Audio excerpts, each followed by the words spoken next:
BatangTech is actually a very small organization. We're focused on teaching technology skills and exposure to children with limited access.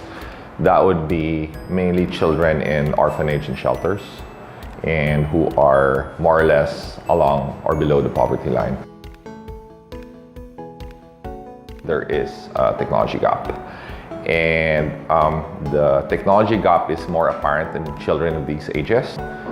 Technology is accelerating, it's changing. It's changing the way jobs are going to be in a couple of years.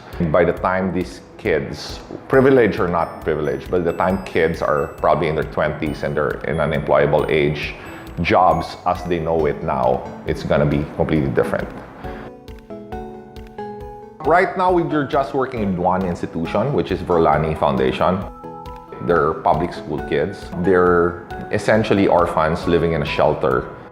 The kids are not the typical underprivileged kids that you can probably imagine. They are, for one thing, in their own right, they're actually quite brilliant and talented. I realize is if you equip them with the right resource as any other kid, they just behave like any other kid.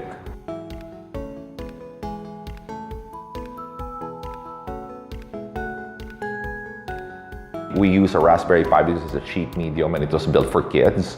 Scratch is an MIT visual programming language that was designed to teach kids programming. We want this to be an idea more than anything. We would want to make it at some point open source where somebody discovers this in the remote mountain of Baguio and say, okay, let's start our own BatangTech program. And they can readily put that together. You can go to our website, which is batangtech.org, and you can learn about our program. If you can volunteer and teach in the shelters, we provide a trainer program where we actually walk you through Scratch programming, which is not really difficult, and which will, give you some sort of like a capability to teach these kids. And just help us in any way you can, like spread the word, that's really what we want to happen. We teach these kids the idea of an option, the idea that there's something possible. So it's really exposure to technology and give them a general idea that technology is there and there's something you can do with it.